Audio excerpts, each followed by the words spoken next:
Alhamdulillahi Rabbil Alameen. Assalatu wassalamu ala khatamin nabiyyin wa ala alihi tayyibin wa ashabihi tahirin wal mu'minina wal muslimina kullihim ajma'in. Amma ba'd, qala Allah subhanahu wa ta'ala fil Qur'anil Kareem wal kalamil mubin. A'udhu billahi minash shaitanir rajim. Bismillahir rahmanir rahim. Faqsusil qasasa la'allahum yatafakkarun. Sadaqallahul azim. وقال محمد رسول الله صلى الله عليه وسلم في حديثه الشريف لا يقولن أحدكم عبدي وأمتي كلكم عبيد الله وكل نسائكم إماء الله صدق رسول الله صلى الله عليه وسلم. எல்லா புகழும் அளவற்ற அருளாளன் நிகரற்ற அன்புடையவனும் ஆகிய அல்லாஹுக்கே உண்டாகட்டும். அல்லாஹுவின் கருணையும் சமாதானமும் நம் உயிரினும் மேலான கண்மணி நாயகம் முஹம்மது ரசூலுல்லாஹி ஸல்லல்லாஹு அலைஹி வஸல்லம் அவர்களின் மீதும் அவர்களை அடிப்பெறலாமல் பின்பற்றிய பரிசுத்த குடும்பத்தார்கள், உத்தம சத்திய சஹாபாக்கள், தாபியன்கள், தபவு தாபியன்கள் மற்றும் இந்த ஜும்மா நன்னாளிலே ஒன்று கூடியிருக்கும் நம் அனைவரின் மீதும் அல்லாஹ்வின் அன்பும் அருளும் என்றும் நிறைவாக உண்டாவதாக. கண்ணியத்திற்குரியவர்களே, அல்லாஹ்வின் கிருபையால் நமது இந்திய நாடு சுதந்திரம் பெற்று இன்றைய தினத்துடன் 79வது சுதந்திர தினத்தை நாம் கொண்டாடி வருகிறோம். ஆகஸ்ட் 15 சுதந்திர தினம் என்பதாக உலகம் முழுக்க இந்தியாவிலே இஸ்லாமியர்கள் உட்பட எல்லோரும் கொடிகளை ஏற்றி இனிப்புகளை வழங்கி நாம் கொண்டாடி வருகிறோம். அல்லாஹ் சுப்ஹானஹு வ தஆலா இந்த இஸ்லாமிய மார்க்கத்தின் மூலமாக என்ன நலவான கருத்துக்களை, என்ன உபதேசங்களை அல்லாஹு தஆலா சொல்லியிருக்கிறானோ அந்த உபதேசத்தில் கட்டுப்படாமல் இந்திய நாடு இருக்கின்ற பொழுது அங்கே முஸ்லிம்கள் எதிராக கிளம்பினார்கள். அடிமையில் நாங்கள் இருக்க மாட்டோம், எங்களை கட்டுப்படுத்துவது மனிதனாக இருக்கக்கூடாது, நாங்கள் முழுக்க அல்லாஹ்விடம் மட்டுமே சரணடைவோம் என்கின்ற ஒரு தீராத ஒரு முடிவால் இந்த சுதந்திர தினம் என்பது நமக்கு கிடைத்தது. முதலாவதாக நமக்கும் இஸ்லாத்திற்கும் மத்தியில் உள்ள தொடர்பு என்ன, இந்த இந்தியாவிற்கும் இஸ்லாத்திற்கும் உண்டான தொடர்பு என்பதை நாம் தெரிந்து கொள்ள வேண்டும். அதன் வெளிப்பாடுதான் பல்வேறு விதமான போராட்டங்களுக்கு பிறகு நமக்கு இந்தியாவிலே சுதந்திரம் என்பது கிடைத்தது. கண்ணியத்திற்குரியவர்களே, அல்லாஹ் சுப்ஹானஹு வ தஆலா அவனுக்கும் இந்த பூமிக்கும் உண்டான தொடர்பு என்பது வஹீயின் மூலமாக நாம் புரிந்து கொள்ளலாம். உலகத்திலே அல்லாஹ் சுப்ஹானஹு வ தஆலா பல்வேறு நபிமார்களை அனுப்பி வஹீயின் மூலமாக மக்களை திருத்துவது அல்லாஹ்வின் பழக்கமாக இருந்து வந்தது. அப்படி இருக்கின்ற பொழுது உலகத்திலே அனுப்பப்பட்ட முதல் நபி ஹஸ்ரத் ஆதம் அலைஹிஸ்ஸலாம் அவர்கள் முதலாக கால் வைத்த பகுதி எது என்று தெரியுமா? நம்முடைய இந்த திருநாடு தான். நம்முடைய இந்த இந்திய நாட்டில் தான் முதலாக அவர்கள் கால் வைத்தார்கள். இறங்கிய இடமும் இந்த இந்திய நாடு தான். இங்கே தான் முதலாக வஹியும் ஹஸ்ரத் ஆதம் அலைஹிஸ்ஸலாம் அவர்களுக்கு கொடுக்கப்பட்டது. குர்ஆனில் அல்லாஹு தஆலா குல் அஹ்பிது மின்ஹா ஜமீஆ, அனைவரும் இறங்கி விடுங்கள் என்பதாக கட்டளை பிறப்பித்த பொழுது ஒவ்வொருவரும் ஒவ்வொரு திசையில் இறக்கப்படுகிறார்கள். ஹஸ்ரத் ஆதம் அலைஹிஸ்ஸலாம் அவர்கள் இந்தியாவிலே அப்போது இந்தியாவோடு இணைந்திருந்த இலங்கையிலே இறக்கப்படுகிறார்கள். இப்பொழுது இலங்கை பிரிந்து சென்று விட்டது. அன்றைய காலத்தில் இந்தியா என்பதாகவே முழு பகுதிகளும் அழைக்கப்பட்டது. தஃப்ஸீர் இப்னு கஸீரிலே அழகாக பதிவு செய்யப்பட்டுள்ளது. நஸல ஆதம் அலைஹிஸ்ஸலாத்து வஸ்ஸலாம் பில் ஹிந்த், ஹஸ்ரத் ஆதம் அலைஹிஸ்ஸலாம் அவர்கள் இந்தியாவிலே இறங்கினார்கள். வ நஸல மஅஹுல் ஹஜ்ருல் அஸ்வத், தங்களோடு ஹஜ்ருல் அஸ்வத் கல்லையும் வைத்தவாறே அவர்கள் இறங்கினார்கள். வ கப்லதம் மின் வரக்கில் ஜன்னா ஃபபஸ்ஸஹு பில் ஹிந்த், சூரத்தில் இருந்து அவர்கள் இறக்கப்படுகின்ற பொழுது சுவனத்தின் சில இலைகளை, மரத்தின் சில இலைகளையும் கையோடு கொண்டு வந்தார்கள். ஃபநபதத் ஷஜரத்தத் தீப், அவர்கள் கொண்டு வந்த இலையின் பரக்கத்தினால் இந்தியாவிலே வாசனை தரக்கூடிய மளிகை பொருட்கள் வெளியானது என்பதை தஃப்ஸீர் இப்னு கஸீரிலே இமாம் சுதி ரஹிமஹுல்லா அவர்கள் பதிவு செய்திருக்கிறார்கள். மட்டுமல்ல, ஹஸரத் அலி ரலியல்லாஹு தஆலா அன்ஹு அவர்களின் வார்த்தையும் நீங்கள் கவனிக்க வேண்டும். அத்யபு ரீஹின் ஃபில் அர்தி அல் ஹிந்த், இந்தியா தான் பூமியிலேயே மிகவும் நறுமணமிக்க ஒரு இடம். ஏனென்றால் உஹ்பிது பிஹா ஆதம் அலைஹிஸ்ஸலாத்து வஸ்ஸலாம், ஹஸ்ரத் ஆதம் அலைஹிஸ்ஸலாம் அவர்கள் இந்தியாவில் தான் இறக்கப்பட்டார்கள்.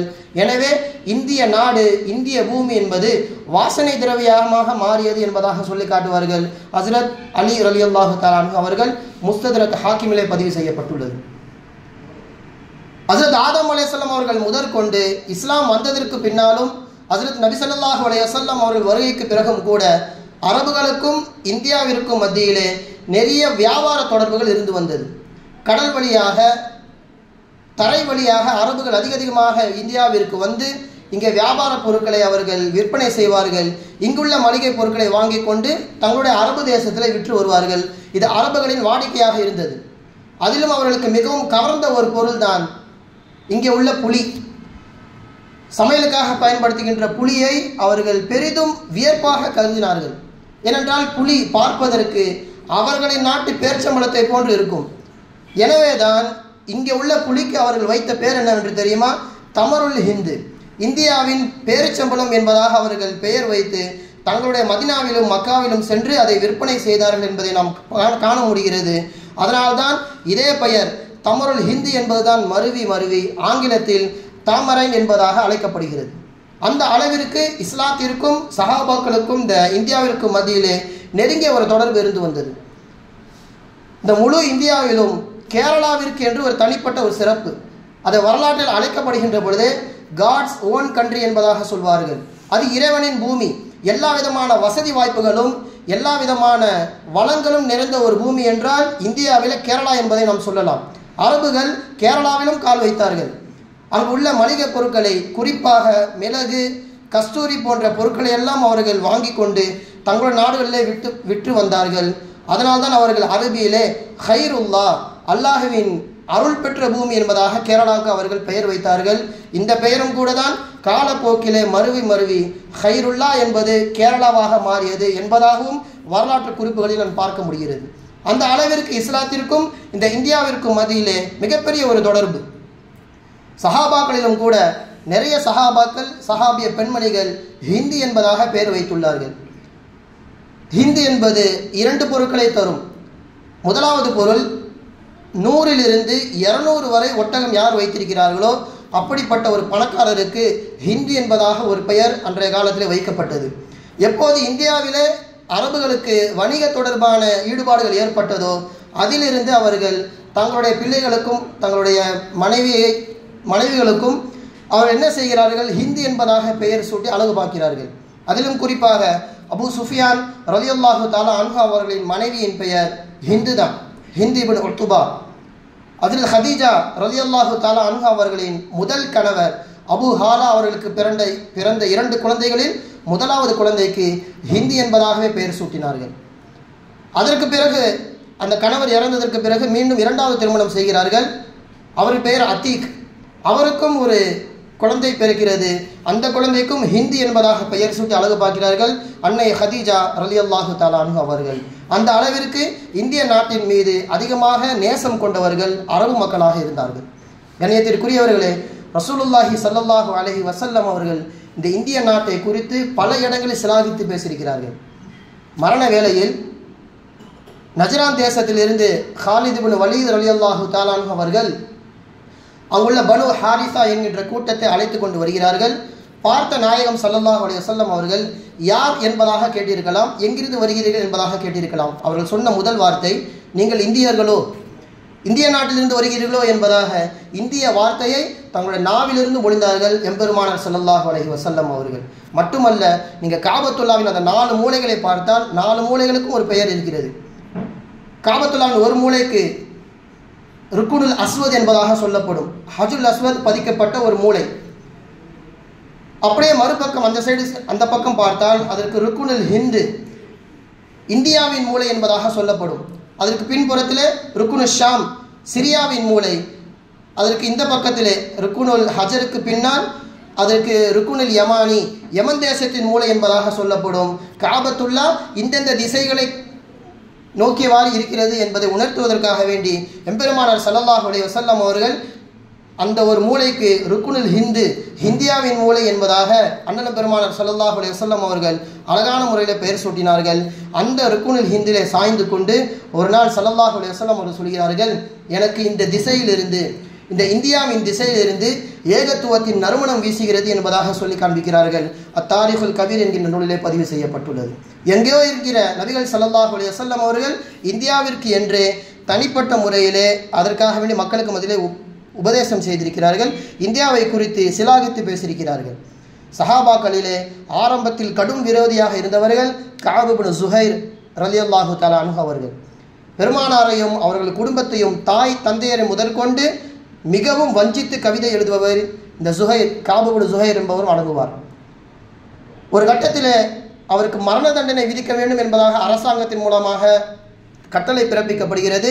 உடனே ஸல்லல்லாஹு அலைஹி வஸல்லம் அவர்களை பார்த்து முசாஃபஹா கொடுத்து நான் முஸ்லீம் ஆகி விடுகிறேன், தௌபா செய்து விடுகிறேன் என்பதாக அவர்கள் சொல்லி இஸ்லாத்தை ஏற்கிறார்கள். அதனால் வரைக்கும் பெருமானாரை நிந்தித்து பாடிக்கொண்டிருந்த கஅப் இப்னு ஸுஹைர் என்பவர் தன்னுடைய பானத்து சுஆத் என்கின்ற அந்த கவிதை தொகுப்பிலே பெருமானார் ஸல்லல்லாஹு அலைஹி வஸல்லம் அவர்களை குறித்து ஒரு கவிதையை பாடுகிறார். இன்றும் அந்த கவிதைகள் அது இருக்கிறது. இன்னர் ரசூல் லநூருன் யுஸ்தல்லாஹு பிஹி, இதோ கண்மணி நாயகம் ரசூலுல்லாஹி ஸல்லல்லாஹு அலைஹி வஸல்லம் அவர்கள் ஒளி வீசக்கூடியவர்கள். அது எப்படிப்பட்ட ஒளி?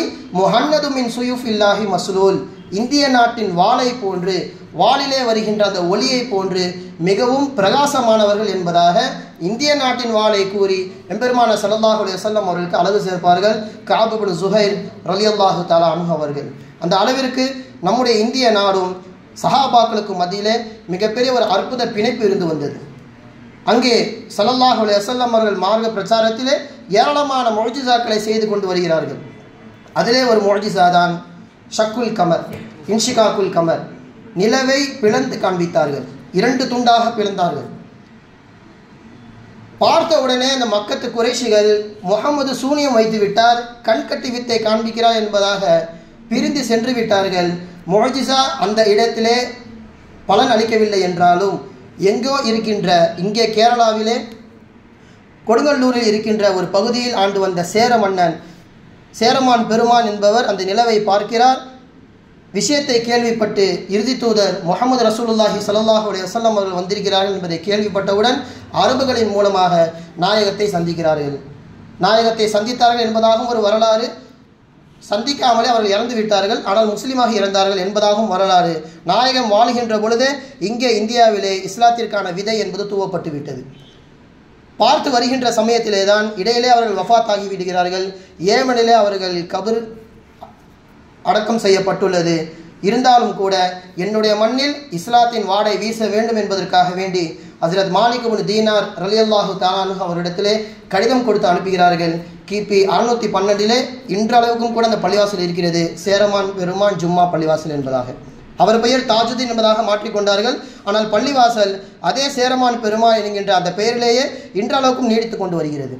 இப்படி நமக்கும் இந்த இந்தியாவிற்கும் இஸ்லாத்திற்கும் இந்தியாவிற்கும் மத்தியிலே ஒரு 1500-1400 வருடங்களாக இந்த பிணைப்பு இருப்பதின் காரணமாகத்தான் இந்த இந்திய நாடை யாரேனும் அடிமைப்படுத்த வேண்டும் என்று வருகின்ற பொழுது நமக்கு கோபம் வந்தது.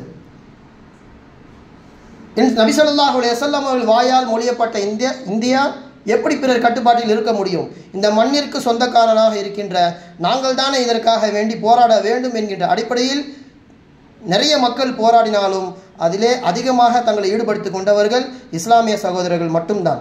ஹதீஸிலே ஸல்லல்லாஹு அலைஹி வஸல்லம் அவர்கள் சொல்வார்கள், ஒரு சஹாபி வந்து கேட்கிறார், யா ரசூலல்லாஹ், ஒருவர் என்னுடைய வளங்களை, என் பொருள்களை பிடுங்குகிறார், நான் என்ன செய்வது? ஃபலா துழ்த்திஹி, ஒருபோதும் விட்டு கொடுத்து விடாது, கொடுக்காது என்பதாக நாயகம் ஸல்லல்லாஹு அலைஹி வஸல்லம் அவர்கள் சொல்லி காண்பிக்கிறார்கள். இன் காத்தலனி, ஒருவேளை அவர் நான் கொடுக்கவில்லை என்பதற்காக வேண்டி என்னிடம் போர் செய்தால், சண்டை செய்தால் நான் என்ன செய்வது என்பதாக அந்த சஹாபி கேட்க, காத்திலுஹு, பதிலுக்கு நீயும் போர் செய், பதிலுக்கு நீயும் விட்டு கொடுக்காமல் சண்டையிடு என்பதாக நாயகம் ஸல்லல்லாஹு அலைஹி வஸல்லம் அவர்கள் சொல்ல, இன் கதலனி, அந்த நபர் என்னை கொண்டு விட்டார் என்பதாக கேட்கிறார்கள். ஃபஅன்த ஷஹீத், நீ உயிர் தியாகி, உனக்கு ஷஹீத் என்கின்ற பட்டத்தை கொடுத்து அல்லாஹு தஆலா சூனத்தில் உன்னை சேமிப்பான். இதுவே நான் அவரை கொண்டு விட்டால் என்பதாக அந்த சஹாபி கேட்க, அவர் நரகத்திற்கு சென்று விடுவார் என்பதாக சொல்லி காண்பிக்கிறார்கள் ரசூலுல்லாஹி ஸல்லல்லாஹு அலைஹி வஸல்லம் அவர்கள். இதே ஒரு வேட்கை தான் இந்திய முஸ்லிம்களிடத்தில் இருந்தது. உயிர் போனாலும் என்னை, என்னுடைய நாட்டை பிறர் எடுத்துக்கொள்வதை நான் விடமாட்டேன் என்பதாக நிறைய இஸ்லாமியர்கள், குறிப்பாக ஆலிம்கள் மக்களை வழிநடத்தி சுதந்திரத்தின் விதைகளை தூவினார்கள் இந்த இந்திய மண்ணிலே. ஒரு 1900 தான் இந்த சுதந்திர போராட்டம் என்பது உருவானது கிடையாது. குறிப்பிட்ட காலத்தில் தோன்றி உடனே சுதந்திரம் கிடைத்துவிட்டது என்பதாக நாம் நினைத்துவிடக்கூடாது. அன்றைய காலத்திலே பிரிட்டிஷின் கட்டுப்பாட்டிலே 90 நாடுகள் அவர்களுக்கு அடிமையாக கிடந்தது. அதில் முதலாக கிளர்ச்சி செய்து எங்களுக்கு விடுதலை வேண்டும், யாரின் கட்டுப்பாட்டில் நாங்கள் இருக்க மாட்டோம் என்பதாக கிளர்ச்சி செய்து புரட்சி செய்து சுதந்திரத்தை பெற்றது இந்திய நாடு மட்டும்தான். இந்தியா பெற்றவுடன் மீதி உள்ள 89 நாடுகளும் தொடர்ந்து போராட்டங்கள் செய்து சுதந்திரத்தை பெற்றது. எல்லா சுதந்திரத்துக்கும் ஆரம்பத்தில் ஆணிவேராக இருந்தது நம்முடைய இஸ்லாமியர்களும் இந்த இந்திய நாடு மட்டும்தான். இந்த சுதந்திர தினம் நாம் கொண்டாடுகிறோமே, வெறும் அதை நாம் 3ஆம் நபராக இருந்து கொண்டாடிவிட்டு கடந்து விடக்கூடாது. இதற்காக வேண்டி நம்முடைய முன்னோர்கள் எந்த அளவிற்கு உயிர் தியாகம் செய்திருக்கிறார்கள், பொருளாதாரத்தில் எந்த அளவிற்கு இந்த இந்தியாவிற்காக வேண்டி செலவழித்திருக்கிறார்கள் என்பதை வரலாற்றின் மூலமாக நாம் தெரிந்து கொள்வது அவசியம். வரலாறு மறந்துவிட்டால் படித்து பார்த்து அதை நாம் ஞாபகம் வைத்துக் கொள்ளலாம். ஆனால் படிப்பதற்கே வரலாறு இல்லாமல் மறைக்கப்பட்டு கொண்டிருக்கிறது நம்முடைய இந்திய நாட்டிலே. எல்லாவற்றையும் கொஞ்சம் கொஞ்சமாக அவர் அழித்து கொண்டு வருகிறார்கள். வரக்கூடிய தலைமுறைக்கு இஸ்லாமியர்களை பற்றி வஞ்சகமான சிந்தனையை மட்டும்தான் பாடத்தில் புகுத்த வேண்டும் என்கின்ற மிகப்பெரிய ஒரு அஜெண்டாவிலே இஸ்லாமியர்கள் இந்த மண்ணிற்காக வேண்டி கொடுத்த பொருளாதாரத்தையும் உயிர் தியாகத்தையும் கொஞ்சம் கொஞ்சமாக அழித்து கொண்டு வருகிறார்கள். கிபி 1600களிலே இங்கே முதலாக போராட்டம் வெடிக்கிறது. அந்த போராட்டத்தை முதலில் கையில் எடுத்தவர்கள் குஞ்சாலி மரக்காயர் என்று சொல்லப்படுகின்ற ஒரு இஸ்லாமியர்.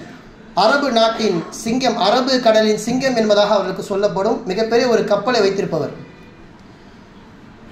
யாரை நோக்கி இவர்கள் எதிர்த்தார்கள்? போர்ச்சுகீசியர்கள் இந்த மண்ணிலே வணிகம் செய்வதற்காக வேண்டி வந்தார்கள். வணிகம் செய்துவிட்டு சென்று இருக்கலாம். ஆனால் இங்கே உள்ள அரசியலில் ஈடுபடுவது, இங்கே கட்டடங்களை எழுப்பி நாட்டாமைத்தனம் செய்வது என்கின்ற விஷயத்திலே போர்ச்சுகீசியர்கள் அதிகமாக ஈடுபடுகின்ற பொழுது, இது எங்கள் மண், வணிகம் செய்தாயா, செய்துவிட்டு சென்று வீடு, இதை உரிமை கொண்டாடுவதற்கு உனக்கு எந்த விதத்திலும் தகுதி கிடையாது என்பதாக 4 தலைமுறையாக அந்த போர்ச்சுகீசியர்களை எதிர்த்து போராடியவர்கள் குஞ்சாலி மரைக்காயர் என்கின்ற இஸ்லாமிய குடும்பம்தான். காலம் அப்படியே சுழல்கிறது. மீண்டும் அவர்கள் அடித்து துரத்துகிறார்கள். பிறகு வஞ்சனையாக கூட்டத்தில் உள்ள ஒருவர் காட்டி கொடுத்ததின் பேரிலே குஞ்சாலி மரைக்காயர் அவர்கள் கொல்லப்படுகிறார்கள். 1857 வங்காளத்தின் மிகப்பெரிய சிங்கம் சிராஜ் உத் தௌலா என்பவர்கள் ஆங்கிலேயரை எதிர்த்து போர் செய்தார்கள். அவனும் அதே நோக்கத்தில் தான் வந்தான். ஏனென்றால் ஆரம்பத்தில் சொன்னதை போன்று இந்தியா மிகப்பெரிய ஒரு வளம் பெற்ற ஒரு பூமி. இங்கே வெப்பநிலையும் சரிசமமாக இருக்கும், குளிர்நிலையும் சரிசமமாக இருக்கும். வளங்கள் அப்படி செழித்து கொளித்து வளர்ந்தது. அதனால்தான் ஆங்கிலேயனுக்கு இந்தியாவின் மீது கண் என்பது அடிக்கடி பட்டுக்கொண்டே இருந்தது. அதை ஆரம்பத்திலே சுதாரித்து கொண்டு உஷாராக எதிர்த்தவர்கள் சிராஜ் உத் தௌலா என்கின்ற பெங்காலின் சிங்கம் என்பவர்கள். 1857 சிப்பாய் போரை அவர்கள் ஏற்படுத்தி அதன் மூலமாக ஆங்கிலேயர்களை அடித்து துரத்தினார்கள்.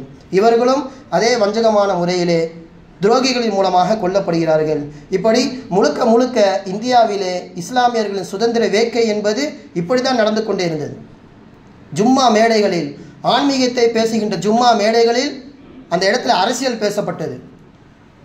மக்கள் யாரும் ஆங்கிலேயன் பயன்படுத்துகின்ற பொருளை வாங்க வேண்டாம், ஆங்கிலேயன் கற்றுக் கொடுத்த மொழியை கற்றுக்கொள்ள வேண்டாம், ஆங்கிலம் சம்பந்தப்பட்ட துறைகளில் கூட வேலை செய்யக்கூடாது என்பதாக எல்லாருக்கும் தடை விதித்தார்கள் உலமாக்கள். எனவே உலமாக்கள் அந்த வழிகாட்டுதலின் பேரிலால் மக்கள் அனைவரும் பின்னால் வர ஆரம்பித்தார்கள். இது மிகப்பெரிய ஒரு சரிவை ஏற்படுத்தியது ஆங்கிலேயனுக்கு. அப்போ இவர்களை வழி நடத்துகின்ற உலமாக்களை முதலில் கொல்ல வேண்டும் என்பதாக உலமாக்களின் மீது கை வைத்தான். சுமார் டெல்லியிலே உள்ள அந்த நெடுஞ்சாலைகளில் பார்த்தால் தெரியும், ஒவ்வொரு மரத்திலும் ஒவ்வொரு ஆலிம் தூக்கிலிடப்பட்டார்கள். ஒவ்வொரு மரத்திலும் ஒரு ஆலிம், மிக நீண்ட தொலைவு அந்த ரோடு செல்லும், ஒவ்வொரு மரத்திலும் ஒரு ஆலிம் தூக்கிலே தொங்கவிடப்பட்டார்கள் என்றால் எந்த அளவிற்கு அந்த இடத்திலே ஒரு ஆலிம்கள் செய்த வேலை அங்கே அவர்களுக்கு வெறுப்பை ஏற்படுத்தியிருக்கும். தாமஸ், இந்தியாவின் எழுத்தாளர் தாமஸ் என்பவர் சொல்கிறார், நான் டெல்லியிலே ஒரு கேம்பிலே தங்கியிருக்கின்ற பொழுது பிணவாடை எனக்கு அடித்தது, கரிய வாடை அடித்தது. சரி, வெளியே போய் நம்ம எட்டி பார்ப்போம் என்பதாக பார்த்தேன்.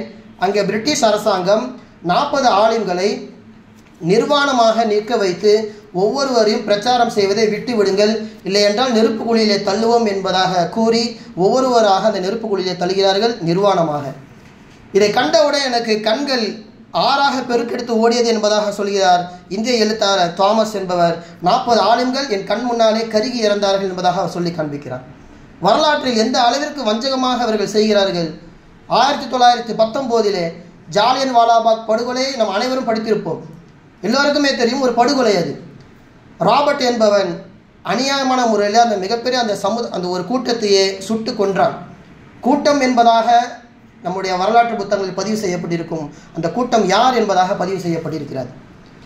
ராலட் ஆக்ட் என்பதாக சொல்லப்படும். ஒருவர் மீது சந்தேகம் வருகிறது என்றால் அவர் மீது நிரூபிக்கப்படாமலேயே அவரை சிறையில் வைக்கலாம் என்பதாக ஒரு சட்டம். இது பிரிட்டிஷ் அரசாங்கம் போட்டது. இதை எதிர்த்து குரல் கொடுத்தவர்கள் இஸ்லாமியர்கள். அதற்காக வேண்டி போராட வேண்டி ஜாலியன் வாலாபாக் என்கின்ற ஒரு கிணத்திற்கு அருகில் நின்று போராட்டம் செய்தார்கள். மிக ஒரு குறுகிய இடம்தான், ஒவ்வொரு நபராகத்தான் செல்ல முடியும். அந்த வழியிலே உள்ளே அனைவரும் வந்ததற்கு பிறகு ராபர்ட் என்கின்றவன் அவனுடைய சிப்பாய்களுக்கு கட்டளையிடுகின்றான். அனைவரும் துப்பாக்கியால் சுட்டுக் கொள்கிறார்கள். அத்தனை பேரும் முஸ்லிம்கள். 99.9% அனைவரும் முஸ்லிம்கள் தான்.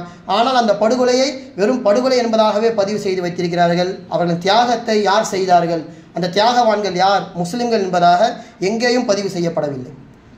அவ்வளவு வஞ்சனை இஸ்லாமியர்கள் மீது. இப்போது தற்காலத்திலே இந்தியாவிற்கும் இஸ்லாமியர்களுக்கும் என்ன சம்பந்தம், நீங்கள் அரபு நாட்டு மதத்தை தானே பின்பற்றுகிறீர்கள் என்பதாக நம்மளை வஞ்சனை வார்த்தைகளை பயன்படுத்துகிறார்கள். நாம் எடுத்துக்கொள்வது வேண்டால் மார்க்கம் என்றால் அரபுகளில் தெரிந்திருக்கலாம். நாம் பிறந்தது, நாம் வளர்ந்தது எல்லாம் இந்த இந்திய மண்ணு தான். எப்படி நமக்கு பிடித்த ஒரு பொருளை வெளிநாட்டிலிருந்து நாம் இறக்குமதி செய்கின்றோமோ, எனக்கு பிடித்த மார்க்கம் இஸ்லாம். அதற்காகவே நான் அரபு நாட்டை சார்ந்தவன் கிடையாது.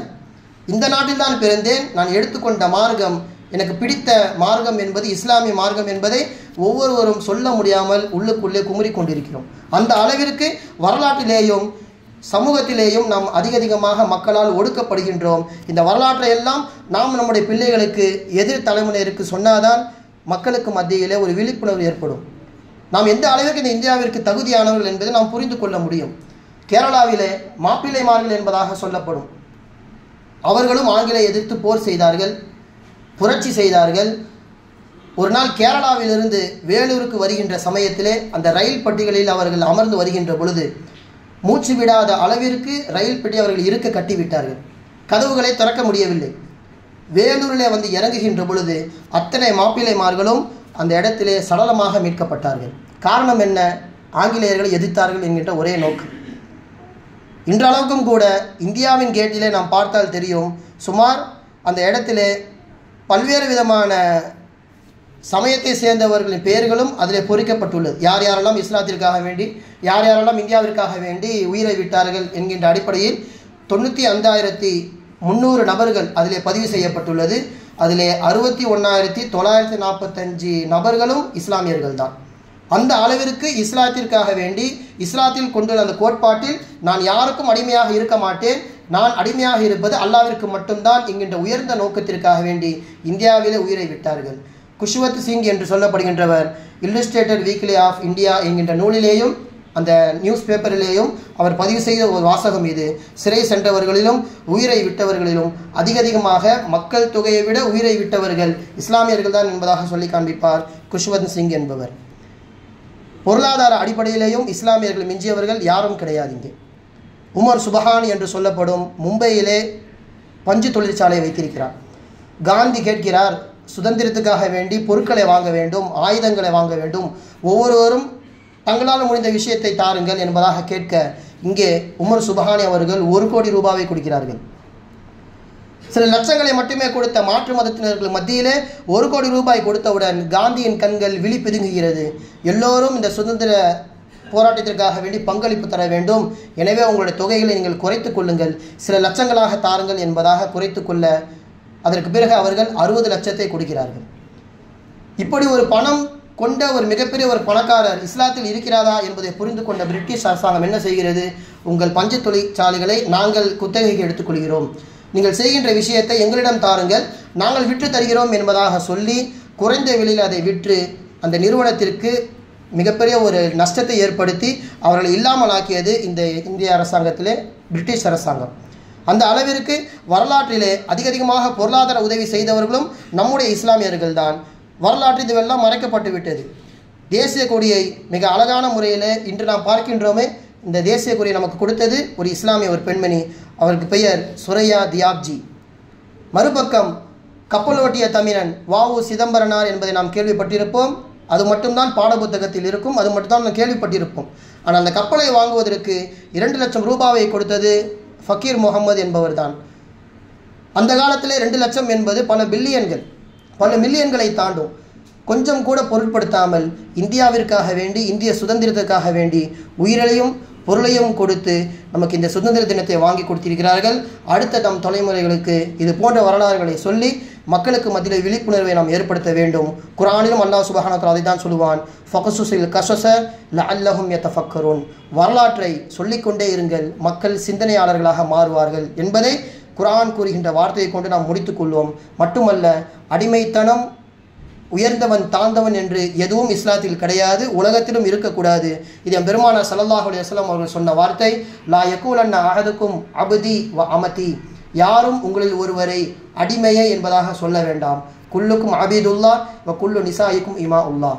எல்லோரும் அல்லாஹ்விற்கு அடிமைகள் தான். இதை மட்டும் புரிந்து கொள்ளுங்கள். உலகத்தில் எந்த இடத்துலையுமே சண்டை சச்சரவுகள் நடக்காது. எல்லோரும் சமம் என்பதை புரிந்து கொண்டால் உலகம் நிம்மதியாக இருக்கும் என்பதற்கு இஸ்லாம் மிகப்பெரிய ஒரு விளக்கத்தை நமக்கு தந்துள்ளது. எல்லாமல் அல்லாஹ் சுப்ஹானஹு வ தஆலா இந்த சுதந்திர தினத்தை போன்று நம் நாடுகளிலே பெயரளவு சுதந்திரத்தை நாம் பெற்றுவிட்டோம், இன்னும் அது நடைமுறையில் வரவில்லை. மக்கள் எல்லாம் இன்னும் தாக்கப்பட்டு கொண்டு தான் இருக்கிறார்கள், நசுக்கப்பட்டு கொண்டு தான் இருக்கிறார்கள். அல்லாஹ் சுப்ஹானஹு வ தஆலா இந்த சுதந்திர தினத்திலிருந்து நமக்கு முழுமையான சுதந்திரத்தை வழங்கிடுவானாக. வ ஆகிரு தஅவானா அல்ஹம்துலில்லாஹி ரப்பில் ஆலமீன். அஸ்ஸலாமு அலைக்கும் வரஹ்மத்துல்லாஹி வபரகாத்துஹு.